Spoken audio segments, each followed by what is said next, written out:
Dossier 6. Leçons 1 et 2.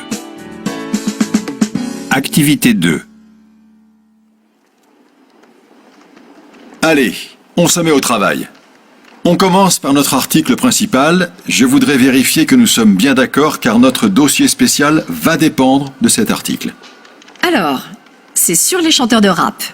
Je veux dire les rappeurs. Le rap et le buzz. Ça fera bien sur la une du dossier, non? Le stagiaire nous a trouvé une bonne photo. Regardez. C'est le rappeur du moment. On accompagnera la photo ainsi. MC Link, le rappeur aux 6 millions de vues. Ouais, c'est bien comme premier contact pour les lecteurs. Et après, qu'est-ce qu'on prévoit comme résumé? Bon, il faudra formuler de manière brève et claire.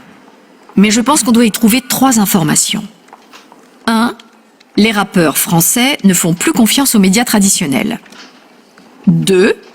Ils créent des chaînes très populaires sur YouTube, par exemple, pour communiquer avec leurs fans. Tu comprends, comme ils sont suivis par beaucoup de jeunes. Internet, c'est leur principal moyen de communication et d'information. Et 3. Il faut parler de notre interview avec ce rappeur qui nous raconte son parcours.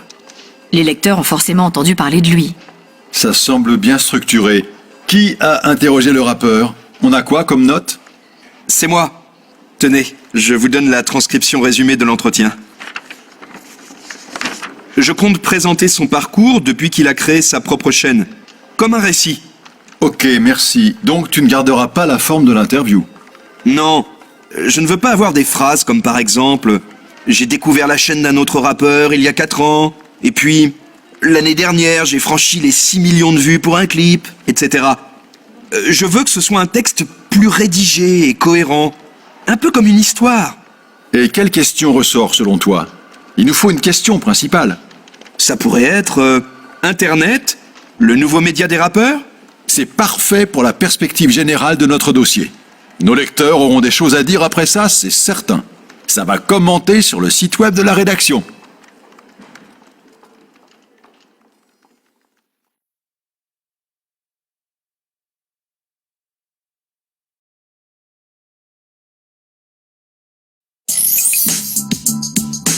Activité 3. Exemple. De nombreuses sources d'informations existent.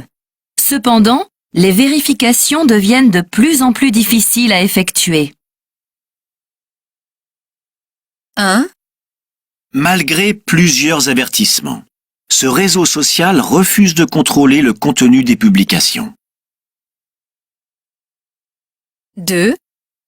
Et si on éduquait mieux les jeunes, on aurait des lecteurs plus vigilants, non?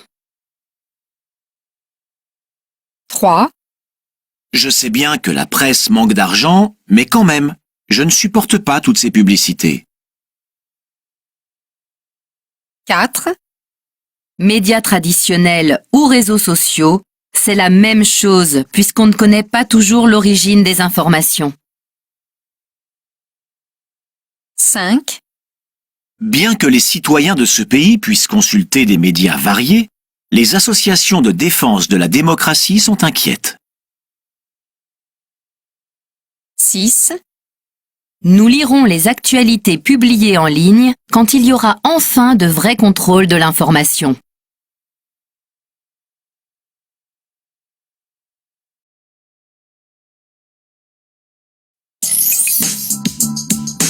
Activité 7.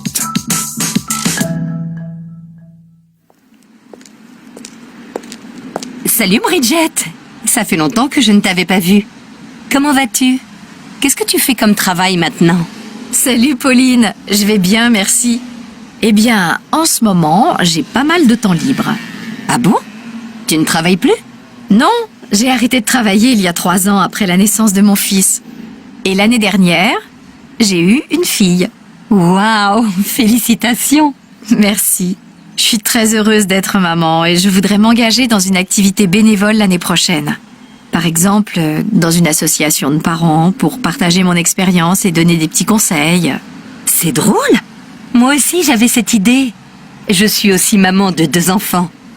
J'ai parlé avec mon cousin Anthony hier. Il a créé une station radio le mois dernier. Tu sais, Il cherche des animateurs bénévoles pour donner des conseils aux familles. Tu pourrais venir avec moi? J'ai rendez-vous demain. Volontiers.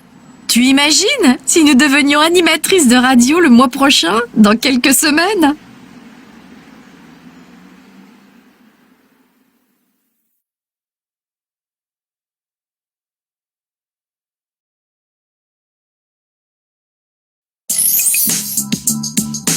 Activité 10. Exemple. L'objectif principal des journaux et des sites d'information, c'est de communiquer sur les actualités et les nouvelles intéressantes. 1. Tu imagines?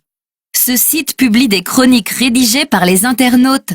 Pas besoin d'être journaliste professionnel pour être publié. 2.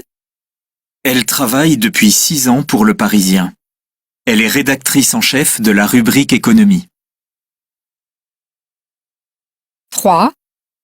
Si ce collectif associatif a créé son propre site, c'est pour proposer un autre type de journalisme, différent de tous les médias traditionnels. 4. Je trouve le forum proposé par ce journal web intéressant. C'est bien que les lecteurs donnent leur avis et puissent discuter de tous les sujets. 5. N'importe qui peut poster son avis sur les articles du site du journal Le Monde. 6. C'est vrai? Tu contribues de temps en temps à la rubrique sport? Mais alors, tu travailles avec de vrais journalistes?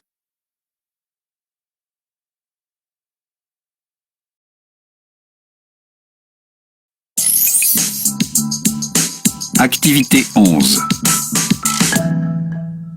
Exemple. Ce monsieur aux yeux bleus veut ces 2 jeux. 1. Claude et Sophie usent et abusent des réseaux sociaux. Trop, c'est trop. Alors il faut dire stop.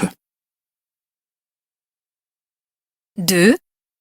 Même au cœur de l'action, il vaut mieux rester très rigoureux. C'est mieux pour ceux qui font le vœu d'un journal sérieux. 3. Dans 2 heures, les 2 sœurs se retrouveront au 22 rue du Docteur Meudon. 4. Comme Paul fait beaucoup de sport, il sort peu et le soir, il s'endort tôt. 5. Pauline veut boire son chocolat chaud dans son beau bol jaune. Mais c'est impossible. Il est bien trop chaud. 6. La jeune Eugénie est tellement prodigieuse et ingénieuse qu'elle rend heureux ses merveilleux parents.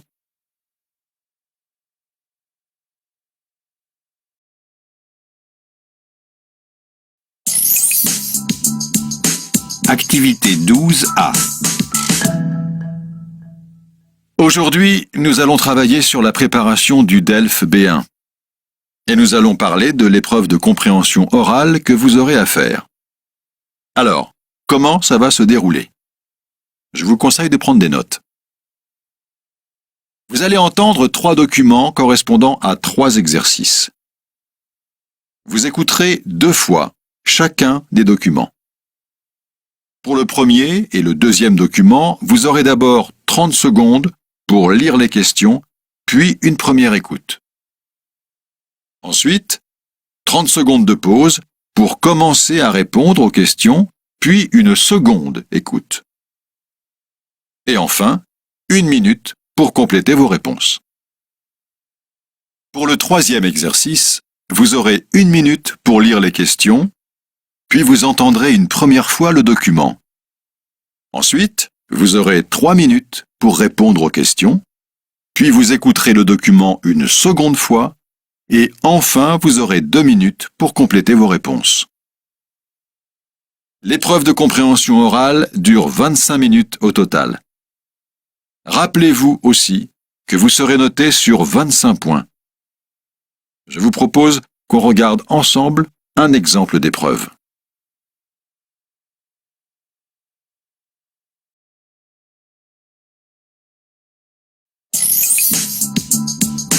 Activité 12C.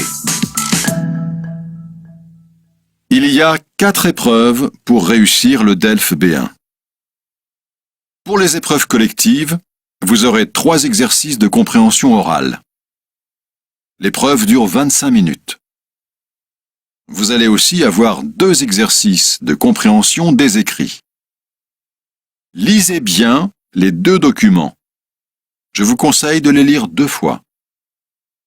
Cette épreuve dure 35 minutes. Enfin, vous aurez un exercice de production écrite de 45 minutes. Vous devrez rédiger un texte en respectant des consignes précises. Votre production devra faire 160 mots au minimum. Voilà.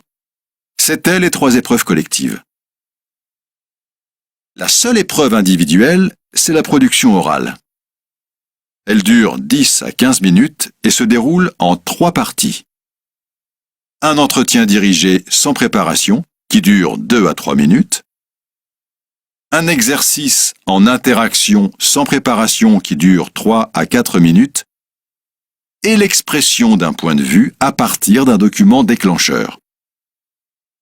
Pour cette dernière partie, qui dure 5 à 7 minutes, vous aurez 10 minutes de préparation. Je vous rappelle que chaque épreuve est notée sur 25 points.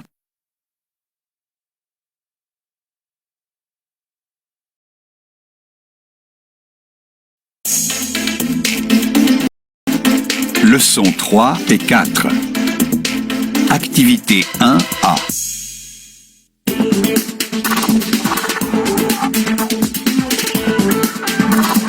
Vous êtes sur France Info. Dans le cadre de l'opération de lutte contre la désinformation, Julien Buge, présentateur du journal de 20h sur France 2, et Sten Roy, spécialiste des médias, nous aident à mieux nous informer et à repérer les fake news. Julien, expliquez-nous comment faire.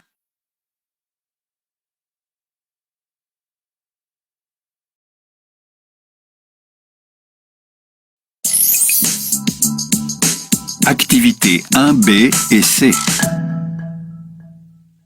Nous recevons souvent des questions de téléspectateurs nous demandant pourquoi avez-vous parlé de cette info et pas d'une autre.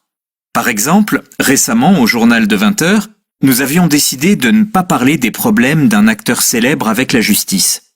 Pourquoi ? Parce que nous ne pouvions pas, à ce moment-là, vérifier ou croiser les informations. Sten, comment définissez-vous une information et une fake news?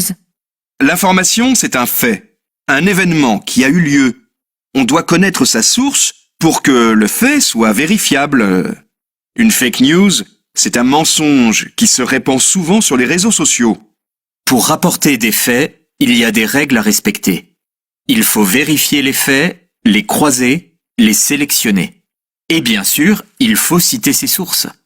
Et puis, les journalistes doivent savoir être critiques. Mais comment fait-on d'ailleurs pour vérifier une information? Tout d'abord, pour vérifier une information, le journaliste doit avoir au moins 3 sources différentes qui lui confirment l'événement. Et puis, le lecteur ou le téléspectateur ne doit pas oublier que les informations qui s'affichent sur les réseaux sociaux ne sont pas toujours fiables, parce que ces réseaux ne sont que des diffuseurs. En plus, bien souvent, il est facile de repérer les fake news car elles sont pleines de contradictions. Alors, chers auditeurs, quand vous recevez une information, vérifiez d'où elle vient avant de la partager.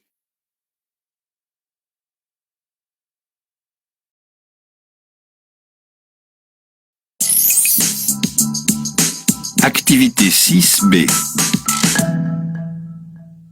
Mon nouvel appart est situé juste en face d'un ciné. Mes voisins ont l'air très sympas. Et je crois que je vais me plaire dans ce quartier. J'ai choisi un meublé. Et même si je n'ai pas la télé et que la déco n'est pas exceptionnelle, j'ai mon ordi et tout ce qu'il me faut pour réussir mes études à la fac de droit.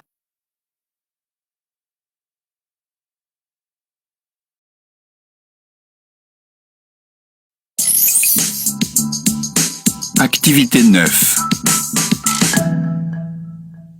1. Nous allons commencer par regarder la une des journaux nationaux. 2, Vous voyez, la photo qui accompagne ce commentaire sur Twitter est sortie de son contexte. Ici, on cherche à orienter le lecteur.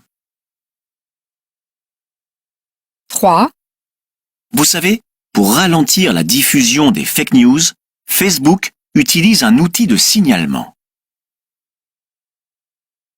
4, Les journalistes ont une obligation de déontologie. Cela veut dire qu'ils doivent respecter des règles morales professionnelles. 5, Des contradictions dans un article signifient sûrement qu'il s'agit d'un mensonge. 6, Vérifier et garantir l'information est la première mission d'un journaliste.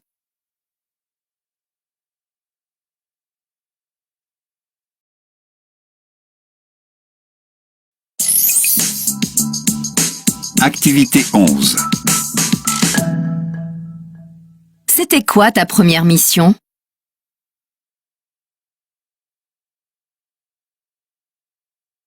Seul?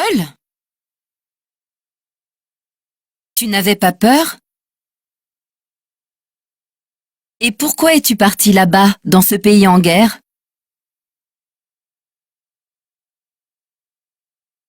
N'y avait-il pas une certaine forme d'excitation?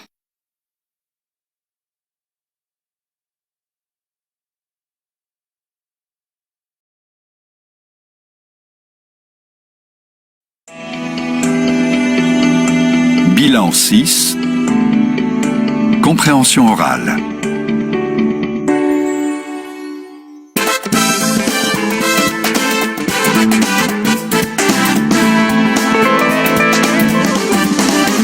Comme tous les mercredis, notre programme Parcours de journaliste accueille des professionnels du métier pour témoigner et parler de leur carrière. Aujourd'hui, Christelle, grand reporter, nous parle de son parcours. Bonjour. Oui, je suis grand reporter et je travaille pour la rédaction de France 24. Alors, mon parcours? J'ai suivi des études de droit à la faculté de Paris 1 et aussi à Londres. Et après ça, j'ai eu envie de me plonger dans l'univers du journalisme. J'ai donc passé les concours et j'ai eu de la chance, je les ai eus. Et je suis entrée à l'école supérieure de journalisme de Lille. Donc, pour être journaliste, on doit passer par une école. En fait, si on ne connaît personne, que l'on n'a pas de réseau, on n'a pas le choix. Oui, il faut passer par les grandes écoles reconnues. Et après? À ma sortie de l'école, on m'a proposé des CDD. Un à France 24, un autre sur M6. Et j'ai choisi France 24. Pourquoi? En fait, je voulais travailler sur une chaîne d'information en direct et en continu. Donc au début, je faisais seulement des petits reportages. Et en 2014, mon chef de service a proposé de m'embaucher. Et je n'ai pas hésité. J'ai accepté immédiatement. Aujourd'hui, je suis donc grand reporter. Mon travail consiste à couvrir toute l'actualité du jour. Comment ça se passe concrètement? Eh bien, le matin, on nous dit à quel endroit on doit se rendre. On parcourt la France, le monde. Chaque jour est différent, c'est génial. Bien sûr, on sait à quelle heure on part, mais jamais quand on rentre. Oui, c'est vrai. Et vous avez couvert de grands événements aussi. Oui, j'ai couvert les Jeux Olympiques au Brésil en 2016, mais aussi le conflit social en Guyane, ou encore les lendemains du tragique tremblement de terre au Mexique. Ah oui, des événements très différents. Pour finir, Christelle, dites-nous ce que vous aimez le plus dans votre vie professionnelle. Ce que je préfère, c'est être au cœur de l'histoire et rencontrer des gens nouveaux chaque jour. Et ce que j'apprécie aussi, c'est l'esprit d'équipe. On passe de très longues journées avec nos collègues qui deviennent des compagnons d'aventure, des amis. Merci, Christelle. C'était Parcours de journaliste. La semaine prochaine, nous recevrons Édouard.